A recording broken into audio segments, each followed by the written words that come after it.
Hello, my name is Jack Edwards and welcome back to my YouTube channel. I don't know if I've mentioned, but I kind of like reading. In fact, it's kind of a substitute for our personality at this point. Listen, you choose looks, I choose books. And the thing that is most important to me at this point in my life is to diversify my reading. And what I mean by that is reading a range of authors and a range of books from around the world and basically filling in the gaps that the education system left. At university, I chose to specialize in South Asian literature, and they were some of the best books that I've ever read. You unlock so much more fascinating literature once you stop limiting yourself to reading only authors from the same culture as you. And one of my favorite booktubers with Cindy hosts an Asian readathon, which is basically where you are given these prompts to encourage you to read specifically Asian authors. So I had a little rummage through the colourful bookshelf and I picked out these books, and I'm going to attempt, emphasis on attempt, to read 7 books in 7 days. But before we get stuck into those, I just wanted to add that I'm going to leave some links down below for resources and donation links where you can check out more about Asian violence. And I also wanted to share this screenshot of countries that are classified as being part of Asia. And for this video, because I was just going based on what I had on my bookshelves, most of these books are by South or East Asian authors. But if you're interested, I also made this video where I read Arab books, so there's more of the Middle East in that one, including Oman and Palestine. But anyway, these are all books I'm very excited to sink my teeth into, and so let's get cracking. So the first prompt of the Asian readathon is to read a book by an Asian author in your favorite genre, and I feel like dystopias are the thing that I always gravitate towards. And so with that in mind, this is the first book that I decided to read. This is The Memory Police by Yoko Ogawa. This was translated to English by Stephen Snyder and was sent to me to my PO box by a very lovely viewer, so thank you so much. And this is a Japanese dystopia all about totalitarianism and death and memory. It's set on an unnamed island where things basically just disappear, and people instantly forget that those things ever existed. So for example, hats disappear, roses disappear, ribbons disappear, calendars disappear. Side note, might actually start telling people that calendars have disappeared from my life, just as an excuse for being a disorganized mess. So as an example, one day they wake up and they just know that something is missing, but they can't put their finger on what it is, and it's actually birdsong, and birds have disappeared. That's pretty awkward, if you ask me. No, that was a terrible joke. Now, when I shared that I was reading this on my Instagram story, a lot of people said that they were underwhelmed or disappointed by this book, and I can't lie, I can kind of see why. Because this book is a dystopia, because it has the word police in the title, I feel like a lot of people will be expecting this book to be a thriller, a kind of take down the system manifesto, very ACAB, but that's not what this is. Because the character who narrates this book is someone who literally forgets things every single day, the narrative voice is very reserved and faint and almost hollow in a way. It's very understated, but it's written in that way intentionally. So it's not about a revolution or defunding the police or anything like that. I kind of read it as more of a meditation on death, in the sense that it depicts someone sort of slowly fading away. Her memories start to become weaker, people are lost along the way, and all of the associations she's made throughout her life slowly start to unravel. So that's nice and depressing. So my feelings towards The Memory Police are complicated because while I was reading it, I didn't necessarily find it captivating or a page-turner by any stretch of the imagination. But after I'd finished the book and I could look back on it as a piece of art, I was like, damn, that was so impressive. And I think that's because the narrative voice creates this really hazy atmosphere, like you're in limbo. And I had just never read anything in that tone before. There's also a really interesting discussion in here about art and how art has kind of been used as a vehicle for resistance throughout the decades. So the narrator herself is a novelist, and her mum used to kind of make statues. Her mum is actually so badass. She would hide objects she thought might disappear and mold statues around them so that no one would know that she was secretly stashing everything away. And I just thought it was a really interesting metaphor about how art and artists and creativity are like the antithesis of authoritarianism and the police. And one of those artists is a book editor. And this book editor doesn't forget things. So when birds disappear, he remembers them. And this is a plot point that I just thought had a few holes in it, because the narrator hides this man who remembers things in her basement. And that kind of makes you feel like there's going to be this big act of rebellion or resistance, which just never comes. And to be honest, it doesn't really make that much sense why this man would go and hide in a dingy basement for the rest of his life. Like, no one knew that he was remembering things. He could have just carried on living as normal. His wife is literally expecting a child, and it's never explained why he just ditches his heavily pregnant wife. Like, that's suspicious, that's weird, and I think that's why people find it underwhelming, because you feel like something's being set up that just never comes. So overall, I genuinely thought this was a dazzling book, but from a plot perspective, I can see why it's not necessarily for everyone. And that's that on that. It is day 2, I just finished up the second book. This is Notes of a Crocodile by Chu Miaojin, and it was expertly translated to English by Bonnie Huey. This book is about Taiwan in the the late 1980s, and it's written about a student who is at a prestigious university in Taipei. I think I'd describe it as a kind of coming-of-age narrative about a lesbian narrator who is discovering love and friendship and art. And we follow this really tumultuous relationship between her and her girlfriend, and they make up and break up, and they feel love and desire and hatred all at the same time. And it's quite intense, but really cool. And let me just say, I am intimidated by this author's brain. You know when you read something and you're just completely in awe of someone else's mind? That's how I felt. Whilst reading this, I felt like my own IQ was about 7. And the book is all about breaking binaries at every single turn. And that's done through both events in the narrative, but also through the style that it's written in. So you have diaries, vignettes, aphorisms, satire. You know how like a figure skater would be doing all these tricks and flicks on the ice, and you're like, that is so impressive.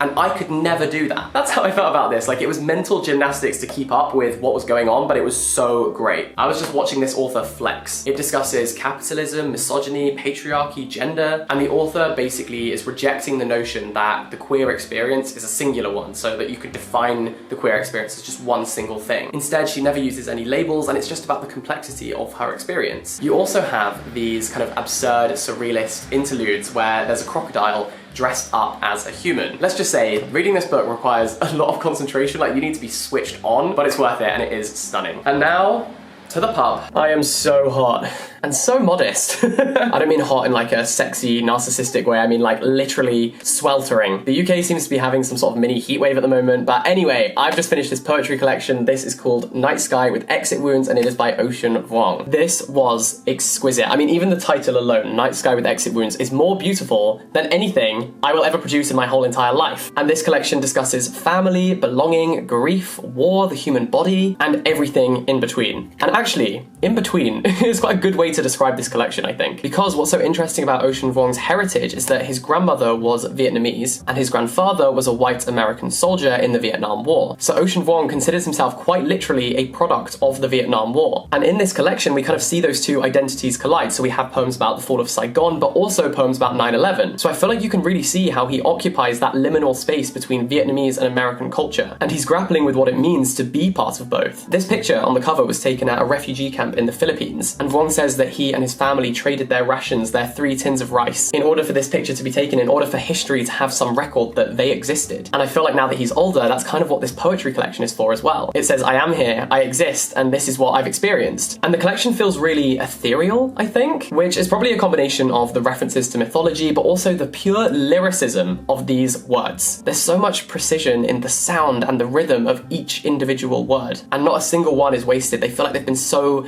carefully considered. And there's this line in the poem Thanksgiving 2006 where he says, my mother said I could be anything I wanted, but I chose to live. And that line literally made me gasp. I really enjoyed this. Actually, I also recently read his novel, which is On Earth We're Briefly Gorgeous, and this is similarly poetic. Again, cracking title. I cannot wait to see what else Ocean Vuong achieves in his career, because these two, phenomenal. It's safe to say I'm a big fan. If he is ocean, I want to go scuba diving. And also, I would highly recommend listening to interviews that Ocean Vuong has done, because the way he speaks is just spectacular. I can't explain it, it's just completely enchanting, so I would recommend. By the way, me standing here talking about books whilst wearing a spread hummus not hate t-shirt, I think just perfectly sums up this channel. Okay, we're just having to do a little bit of temperature regulation up in here. Who's gonna be the one to make the joke about this being my only fan? I guess I just did. So one of the Asian readathon prompts was to read a non-fiction book written by an Asian author. And Cindy actually recommended this book. This is Know My Name by Chanel Miller. And because I am a Cindy superfan, I read the exact same book. Chanel Miller was originally known as Emily Doe when she was sexually assaulted by Brock Turner at Stanford University. The perpetrator was portrayed in the media as a superstar swimmer and a promising young Stanford University student, rather than the criminal that he was. And in the end, he only actually served 3 months in prison. At the time, Emily Doe wrote a victim statement where she explained the trauma that she had gone through during this case. And that statement went viral, back when viral referred to like things on the internet and not COVID-19. And in this book, Chanel Miller comes forward as the real Emily Doe and tells her story. And I feel like this must have been such an important thing for her to do, to take complete control and be able to tell this narrative in exactly the way it deserved to be told without being manipulated by the media. It's incredibly defiant and empowering and shocking as well, and shows so clearly the victim blaming and double standards that were evident in that case. And of course, so many other cases. Obviously, the legal case and the story of the justice system behind this book is so important to read and understand, but it's the way that Chanel Miller tells that story that makes this a 5-star memoir. She's a really, really talented writer, and she paints the picture in such a vivid way. This book is equally as hopeful as it is devastating, and equally as vulnerable as it is strong. She discusses having to relive that trauma over and over again and having people not believe her throughout that grueling and painstaking court process. And it is political, because it should be. And I would highly encourage anyone to read this. This is probably,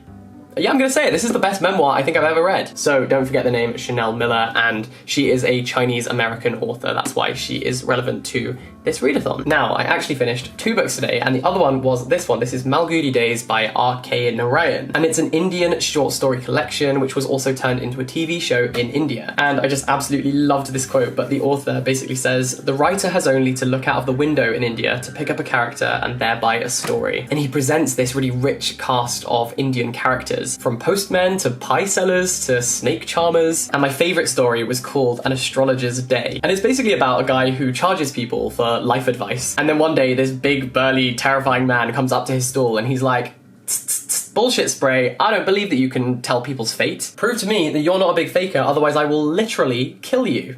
So, you know, the stakes for this astrologer are pretty high. So the astrologer starts to sweat, and then suddenly he has this realization and he's like, "I know that at one point in your past, you were stabbed." And this man is like, "No one knows that about me. How on earth do you know that?" Well, it turns out the astrologer was the one who stabbed him.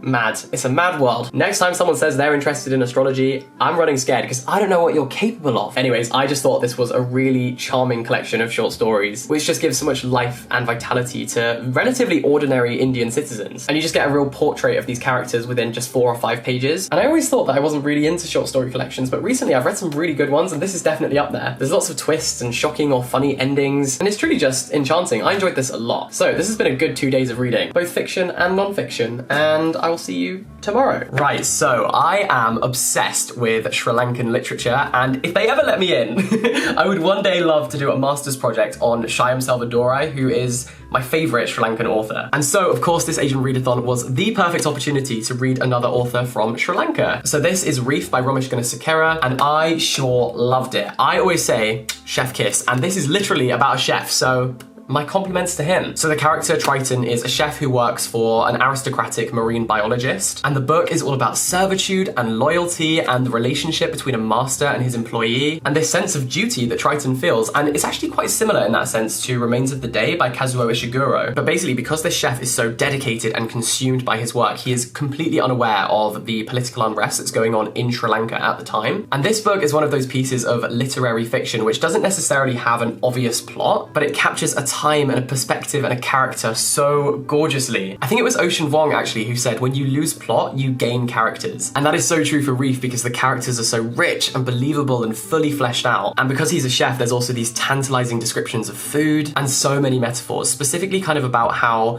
the loss of tranquility in the domestic sphere mirrors the political landscape of Sri Lanka at the time. So the ocean and the home are described as these sort of fragile paradises, just like the nation itself. It's genius! And to give you an insight into kind of the writing style, I wanted to read this extract because it's stunning. "But are we not all refugees from something? Whether we stay or go or return, we all need refuge from the world beyond our fingertips at some time. I was learning that human history is always a story of somebody's diaspora, a struggle between those who expel, repel, or curtail, possess, divide, and rule, and those who keep the flame alive from night to night, mouth to mouth, enlarging the world with each flick of a tongue." And I just think that is incredible. Do you know what else is incredible? Today's sponsor, which is Skillshare. That's right, it's presentation time, bitches. If you are a creative and/or curious person, well, listen up, because Skillshare has hundreds of courses where you can hone your craft or learn brand new skills. That is big brain energy. For example, there's this course called The Writer's Toolkit, 6 Steps to a Successful Writing Habit. And actually, step 3 of this course is to read works that inspire you. So that's a big tick. Thank you, validation. The exciting news is that the first 1,000 of you to click the link in the description down below will get a free trial of Skillshare Premium membership, where there's no ads or stunning presentations like mine, so you can just learn uninterrupted. And then after that, it's just $10 a month. So what's stopping you? Skillshare, I love you. I would marry you if I could. Thank you for working with me, and on to the final book. Okay, so the final book that I read for this video was Haruki Murakami's First Person Singular. This is a short story collection where every single story is written in the first person. And although Murakami's style of like magical realism is very unique to him, this almost feels like a Murakami parody, in the sense that it feels like if you put every Murakami book ever into a computer and then an AI machine robot thing used a system to generate a Murakami book, that's what this would be. It's so classic Murakami, and I personally prefer his longer novels to his short story collections. We have some dreamlike scenarios where there's a talking monkey. There's also one story is literally about how ugly people just don't really deserve rights. And I was like, that's a hot take, and it feels a bit outdated, not gonna lie. There's meditations on his passions like music and baseball, and Murakami is also a character in some of these stories, so we kind of do blur the lines between memoir and fiction with this. The first story, Cream, is basically about a guy who is invited to a piano recital by a girl that he used to have piano lessons with, and he gets to the top of the mountain and there's no one there aside from this weird old man who gives him some like philosophical life advice. And maybe it's because I kind of became a bit of a Murakami superfan at the beginning of the year. I feel like I've read too much of his work in a short space of time, that it's just a bit too much for me right now. So I gave this a 3-star review. I feel like, to me, Murakami is an author who's very stuck in his ways, and I do like how he's kind of simultaneously whimsical and simplistic, but also just so intentionally provocative. But this was kind of a little bit flat for me. So that is the end of my Asian readathon, and it has been a cracking week for reading. I read so much good stuff, and this has just reaffirmed to me precisely why I'm so intent on reading diverse literature from all around the world, because this stuff is golden, and it's not necessarily stuff that would find its way onto the compulsory curriculum. So I would encourage you this week to try and read a book by an author who is not from your home nation. I mean, do an Asian readathon if you can. I'll leave a link to Cindy's video down below, but if not, just read one book from a different culture or a different country, and trust me, it will be worth your time. Thank you so much for watching this video. Thank you very much for 600,000 subscribers. I love you all to the moon and back. Also, shout out to Skillshare for sponsoring the video. Link will be down below. Have a lovely day. I love ya, and I'll catch you very soon. Bye-bye.